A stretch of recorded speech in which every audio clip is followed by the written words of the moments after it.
yo soy filóloga, pero he ido investigando y de vez en cuando pues asomándome a otras disciplinas como la antropología, evidentemente como el teatro, las artes del espectáculo.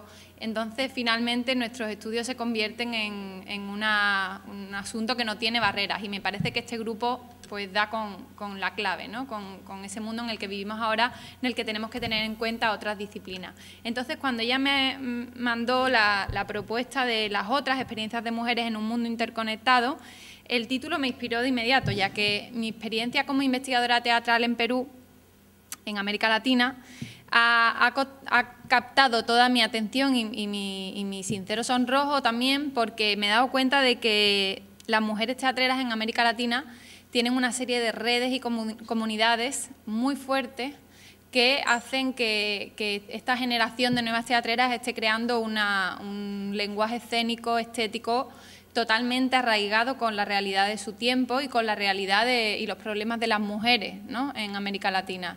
Y sonrojo digo porque realmente me miré también hacia mi país, ¿no? para buscar estas redes o para ver cómo funcionaban estos encuentros, y ya veréis cómo me encontré con muchas sorpresas, ¿no?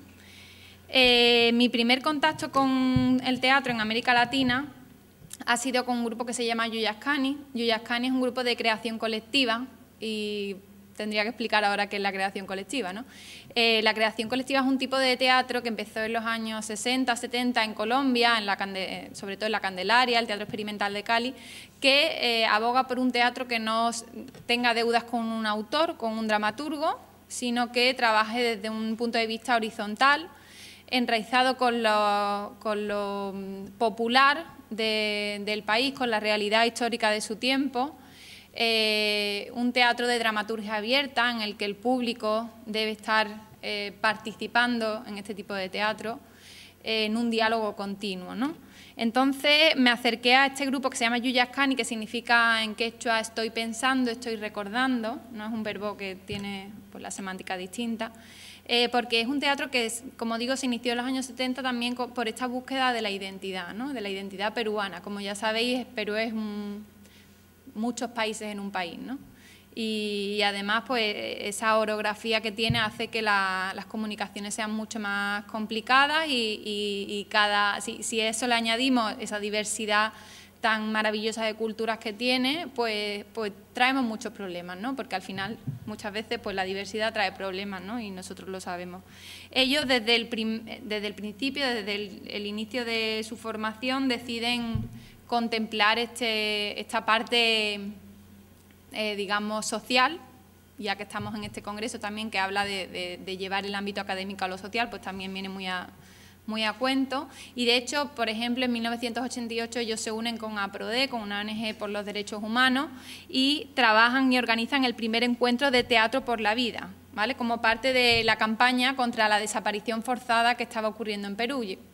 No sé si sabéis que desde los años 80 hasta principios del siglo XXI ha habido una guerra interna en el Perú muy fuerte, donde las bandas terroristas, Sendero Luminoso, Movimiento Revolucionario Tupac Amaru en menor medida, y las fuerzas militares represivas, es decir, por parte también de las fuerzas paramilitares, han provocado más de 70.000 muertos y, por supuesto, muertos asesinados, desaparecidos, ¿no? Una de las guerras más cruentas que yo tengo conocimiento, ¿no? Entonces ellos se implicaron desde el principio, y otros frentes de acción política que tienen también son, por ejemplo, la corrupción, la violencia contra los niños, la violencia contra las mujeres. Y cuento esto sobre todo porque este grupo tiene una cualidad muy importante, y es que a pesar de esa reivindicación social, la exigencia estética es muy fuerte, ¿no? Ellos tienen un trabajo estético que se va renovando, bueno, llevan más de 40 años y todavía están perfectamente contemporáneos, ¿no? A nivel de la estética. No obstante, como digo, quizás este es uno de los pocos espacios donde hoy puede instalarse para ellos esas microutopías, ¿no? de belleza, porque su reivindicación de izquierda revolucionaria fue, bueno, siguen siendo de izquierda, pero digamos que las ideologías se vinieron abajo en diversas por diversos ataques a una izquierda que fue mal comprendida en ese momento y digamos que la ideología que ellos tienen es una lucha por la memoria, ¿no? Sobre todo por el ejercicio de la memoria y de la identidad. Bueno, podría hablar de Yuya Ascani, bueno, muchísimo tiempo, pero no estamos aquí para eso solamente, ¿no? Entonces me quería centrar sobre todo en la labor que hacen para luchar contra esa violencia contra la mujer que ha sucedido en este último cuarto del siglo XX. Y quería hablaros precisamente de una obra, o de una de las primeras obras que se hace sobre este tema, que es un unipersonal de Teresa Rally. Cuando digo unipersonal es que normalmente las obras se hacen en grupo, pero a partir de una época empiezan a trabajar de forma unipersonal porque otra de las cualidades de este grupo es que ellos desarrollan mucho sus particularidades, ¿no? Es un grupo que tiene muchas diferencias y es una de las bases de que todavía permanezcan hasta el día de hoy.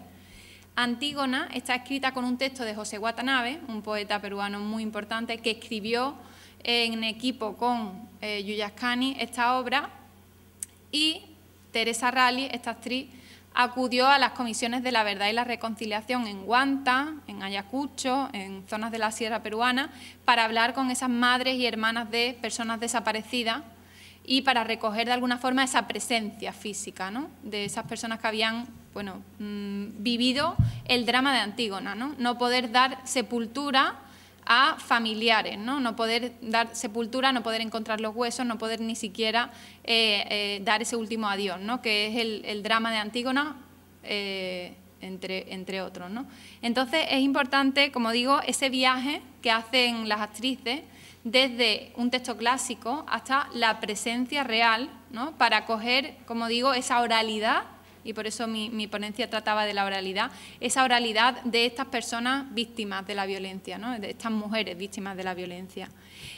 Otra de las obras de las que os quiero hablar es de Rosa Cuchillo. Rosa Cuchillo es un unipersonal de Ana Correa, otra de las componentes de Yuya Ascani. Está basada en una novela también, lo que pasa es que normalmente lo que ellos hacen es coger un texto literario y bueno, se quedan con lo que ellos crean conveniente, con el total consentimiento de los autores, por supuesto. Rosa Cuchillo es una mujer que pierde a su hijo, Liborio, y entonces decide ir a los 3 mundos andinos a buscarlo, ¿vale? Entonces hace un recorrido que, bueno, si leemos la novela o si escuchamos a Ana Correa en esta actuación, aprendemos mucho de mitología andina, ¿no? Pero también aprendemos mucho de una realidad social que ellos vivieron en esa época, ¿no? Volvemos otra vez a lo mismo, esa pérdida de hijos, ¿no? Entonces, Ana Correa, Rosa Cuchillo, va a todos los lugares donde se ha ejercido esta violencia, donde hay mayor número de desaparecidos, a llevar su espectáculo. Pero no solo eso, Rosa Cuchillo, cuando Ana Correa lee la novela, ¿no?, piensa en una persona que es un símbolo y emblema también de Perú, y es Mamá Angélica, ¿no? Mamá Angélica caminó por todo el Perú para buscar a su hijo Arquímedes Arcarza Mendoza, ¿vale?, en busca de su hijo desaparecido durante esta misma época. Entonces, como era un emblema también, Ana Correa añadió a su personaje también la oralidad de esta mujer, ¿no? Y me gustaría leer las palabras que el director hace sobre esta integración del personaje de Mamá Angélica. Dice: me llama la atención una alfombra de flores que tiene el rostro de Mamá Angélica, símbolo y emblema de la madre ayacuchana que no ha dejado de buscar al hijo ausente. Ella ha caminado y caminado, y en su largo peregrinaje se ha convertido en voz de consuelo y esperanza para quienes sienten que perdieron todo, para quienes no encontraron ni rastros de su gente, como una señora que grita: ¿y ahora qué? ¿Quién me va a devolver a mis parientes, que se lo comieron los perros y no me dejaron ni los huesos? Es interesante porque en este momento Miguel Rubio se acuerda de Antígona otra vez, ¿no?, que dice: si los dioses pudieron hacerme de una cosa que no fuera material, ¿por qué me hicieron de carne, ¿no? ¿Por qué me hicieron de carne que se corrompe, ¿no? ¿Y por qué me hicieron de materia, ¿no?, que se olvida, ¿no? Esta escena nos devuelve otra vez al texto de Antígona y a la realidad que está ocurriendo en el siglo XX, ¿no? Entonces vemos cómo hacen ese viaje de conexión y van recogiendo esa oralidad que encuentran dentro del pueblo, ¿no? De esta forma trasladan la oralidad de las víctimas a la eternidad del escenario, que aunque sea efímero, al final acaba siendo un espacio eterno.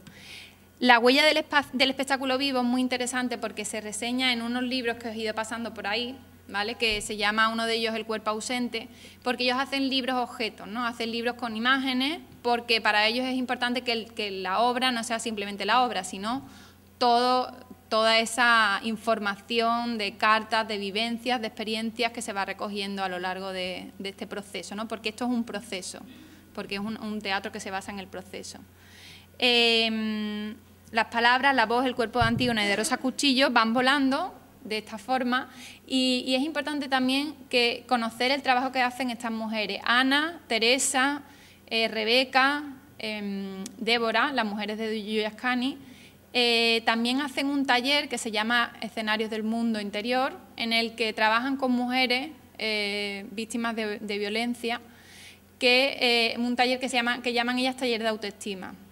Es muy interesante porque trabajan a través de diferentes elementos, es un libro que también he ido pasando por allí, que trabajan mucho con la oralidad, con el discurso, con la recuperación de la voz, ¿vale? Eso tan importante, que es la recuperación no solamente del discurso, sino de la voz, que es el primer órgano que se nos viene abajo cuando tenemos este tipo de traumas, ¿no? Entonces, bueno, como digo, es mucha información, pero realmente vemos ese trabajo paralelo que hacen siempre desde Yuya Ascani, ¿no? Sin embargo, estamos hablando de interconexión de mujeres. Entonces, cuando yo acudí al laboratorio de Yuya Ascani, estuve con ellos allí, pues me hablaron de Cádiz. Claro, aquí tenemos el Festival Iberoamericano de Teatro, en octubre, en Cádiz, ¿no? Y ellas, pues habían estado con estas actuaciones en el 2008, en el 2009, en el 2010, presentando sus obras, ¿no? Porque una de sus premisas es denunciar estos abusos de forma también internacional, ¿no? Entonces, más allá de un trabajo de difusión, finalmente lo que quiere este grupo es convocar un necesario trabajo de conexión entre mujeres, ¿no? Que debe ser investigado con detenimiento para comprender estos fenómenos de contactos que se dan en la comunidad femenina teatral. Y ellas mismas organizan en el año 2005 el primer Festival Internacional de Mujeres Creadoras, que se repite en el año 2008 bajo la siguiente consigna. Leo. Nosotras, las mujeres de Yuya Ascani, como creadoras, queremos aportar desde nuestro arte a la transmisión de la sabiduría de las mujeres, dando continuidad y fortaleciendo los círculos ancestrales y contemporáneos en donde las mujeres compartimos espiritualidad, feminidad, energía y sueños. Para hacer el segundo festival escogen una temática concreta que me parece importante reseñarla porque vemos cómo están buscando núcleos en común que puedan compartir estas mujeres creadoras. Dice Teresa: nos ha interesado poner palabras claves para nosotras: círculo y memoria. La memoria nos acompaña a Yuya Ascani en toda nuestra historia y a las mujeres nos permite acumular búsquedas, conocimientos y hallazgos, ¿no? Me acordé de la conferencia de los moravitos que vimos el otro día, ¿no? Cómo las mujeres eran las portadoras de esa oralidad. Y las mujeres armamos ancestralmente círculos porque somos una cultura de tradición oral, que se hereda por la leche, por el pecho, por la mujer, que es la cría, la que cuenta. Y también porque la circularidad es muy femenina. Las mujeres somos acogedoras. Bueno, pensemos todas en nuestra abuela y enseguida entendemos este párrafo, ¿no? No hay que irse muy lejos. Este proceso de acogida se demuestra si nos dirigimos y empezamos a abrir la mirada y a investigar, bueno, cuántos festivales de mujeres hay, ¿no? Entonces, hablando con Ana Correa, Rosa Cuchillo, ¿no? Ella siempre me hablaba de las Magdalenas, porque las Magdalenas Entonces dije, bueno, pero las Magdalenas, ¿no? Y entonces descubrí toda esta cantidad de festivales de mujeres relacionadas con las artes escénicas que existe desde hace mucho tiempo. El más importante, digamos, el que inicia toda esta cuestión es el Magdalena Project, que de hecho puedo decir que los creadores, o entre los creadores hay muchos hombres, ¿no? Su función es facilitar la discusión crítica y brindar apoyo y capacitación, y es un nexo de unión de artistas y académicos cuyo interés común es garantizar la visibilidad de la actividad artística de las mujeres. Se fundó en Gales en 1986, volvemos otra vez a Europa, como organización benéfica administrada por Helen Barley, Jill Greenhalgh, Steve Robbins, y lleva funcionando más de 27 años. El Magdalena Project ha presentado y apoyado actuaciones, giras de artistas individuales, grupos internacionales, pero a su vez el Magdalena Project lo que tiene para mí más interesante es que ha motivado que existan otros encuentros de mujeres en muchos puntos, ¿no? Si vamos a la página web vamos a ver cómo cada año ha habido una cantidad de encuentros de mujeres creadoras que se reúnen en un espacio de íntima cercanía a hablar sobre qué están creando en ese momento, ¿no? Siempre hay una especie de máxima, ¿no? Pero realmente es un espacio para compartir, ¿no? Tenemos el Festival de Tránsito en Dinamarca, que lo hace Julia Barley, que si alguien es de teatro, pues esto tiene que ver con todo este corriente de teatro antropológico de Eugenio Barba, ¿no? Siempre se habla de Barba y pocas veces se habla de Julia Barley, cuando en realidad son coautores, ¿no? Con Yuyascani pasa un poco, ¿no? Siempre se habla del director de Miguel Rubio, con La Candelaria de Santiago García, cuando está Patricia Ariza, que es su doble, ¿no?, en esa organización, pero bueno, ahí vemos cómo seguimos teniendo esos mismos problemas, ¿no? Los festivales de Bois de Femmes en Bélgica o el Encuentro de Mujeres en Escena o el Mandrágora Teatro en Ecuador, ¿no? Esto como para hablaros un poco de todos los festivales que hay. En una vuelta absurda del destino, porque no tiene otro nombre, esas que nos brinda la investigación hecha con corazón, como decía Mercedes el otro día, me di cuenta de que uno de los festivales donde habían participado Yuyascani, Mala Hierba, grupos que yo estaba investigando de América Latina, se radicaba en Sevilla, ¿no?, en Alcalá de Guadaira. Este festival se llama La Otra Mirada, estuvo funcionando por la escuela, o sea, organizado por la compañía Dos Lunas, una compañía argentino-española, que dirigen Mariana González Robert y David Fernández Troncoso. Reunía mujeres del otro lado del océano para hablar del aborto, de la violación, del exilio, de la soledad, de la rebeldía, siempre en comunidad con las mujeres de Alcalá de Guadaira, que es muy interesante. Y se desarrolló en 5 ediciones, 2003, 2005, 2008, 2009 y 2010. ¿Vale? Entonces vemos cómo tenía, la verdad, un gran futuro. Precisamente este festival que se llamaba La Otra Mirada, dedicado a la mujer en América Latina, lo organiza una escuela, Dos Lunas, en la que yo estaba inscrita, ¿no? Pero, como os digo, al desaparecer la financiación, desapareció y quedó en el olvido, ¿no? Entonces vemos como este trabajo de investigación también me ha hecho ver que no existe una recopilación de material sobre festivales que se hacen sobre mujeres en nuestro país, ¿no?, sobre mujeres en las artes escénicas. Y de hecho, yo no sé si lo sabéis, pero también es un dato que tenéis que apuntar, se lleva haciendo desde hace 17 años, en octubre, todos los meses, un encuentro de mujeres en Iberoamérica dedicado a las artes escénicas, que es ese cartelito de ahí, que se hace del 17 al 19 de octubre en Cádiz. Este año lleva el título de La piel de la serpiente, poéticas de la transformación. Me parece un título magistral, ¿no?, porque ya nos dice mucho sobre el compromiso que tiene este encuentro. Y la labor de los años anteriores ha merecido distinciones como el premio del Festival de Teatro de Cádiz, otorgado por el Diario de Cádiz, o el premio Participando en Igualdad, modalidad Arte y Comunicación, del Consejo de Mujeres del Municipio de Madrid. También hay una serie de publicaciones difíciles de encontrar, que no suelen estar en los programas académicos, que nos abren también una visión enorme sobre todos estos encuentros, las temáticas que han tenido, el desarrollo que ha surgido durante estos últimos 17 años, súper importante también, ¿no? Entonces, para acabar, lo que quiero hablar es de la importancia que tienen estos encuentros, porque, decimos, ¿y qué, no? ¿Qué resultado dan estos encuentros? ¿Qué es lo que vamos a encontrar en estos encuentros? Como experiencia, puedo decir que esta obra que pude ver en Perú, Confesiones, procede de uno de los encuentros Magdalena, ¿no?, de estos tránsitos que se hacen todos los años. Ana tenía una única premisa que le pusieron en la Magdalena, que es contar una historia que nunca habían contado, ¿no? La premisa era historias no contadas. Tenían que hablar de algo íntimo, ¿no? Porque lo que reivindicaban es que muchas veces las mujeres artistas o las mujeres profesionales pues ocultamos nuestra vida íntima para no tener esa vulnerabilidad, ¿no?, que nos hace, se supone, más débiles. Entonces, cuando la invitaron al tránsito, ella dijo, bueno, pues voy a llevar mis personajes que he hecho a lo largo de mi historia como actriz y voy a contar a la vez qué pasaba en la realidad histórica de ese tiempo. Pero claro, Julia Barley le dijo, lo que tienes que contar es qué te pasaba a ti durante ese tiempo, ¿no? Entonces, se crea un espectáculo maravilloso, increíble, sobrecogedor, porque realmente nos da una visión sobre esta actriz como personaje, y como veis, los personajes que hace a lo largo de la historia son la enfermera, la santa, la profesora, ¿no? Este papel en el que sale con un trozo de plástico es un papel que representa a una mujer que tiene problemas de fertilidad, una especie de yerma. Este último papel es de sin título técnica mixta, que representa a una mujer ashánica de una de las zonas más marginadas en el Perú, que es la zona amazónica, que sufrió más violencia durante la guerra interna del Perú.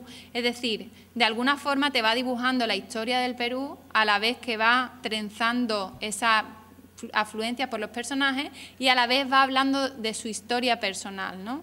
Entonces nos damos cuenta como esta mujer es mujer y ha tenido los mismos problemas que podemos encontrar de forma universal en otros lugares del mundo, ¿no? Entonces, para mí es realmente increíble cómo en estos encuentros comunitarios se da la oportunidad de crear espectáculos de esta magnitud, ¿no?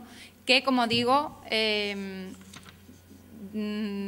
hace falta una investigación detrás de los resultados que han tenido, que en este caso haría falta otra ponencia para hablar de esta obra, de Confesiones, de toda esa carga poética que tiene y vivencial, pero podríamos analizar así qué es lo que ha salido de cada uno de los festivales, de esos encuentros, de esas conexiones entre mujeres.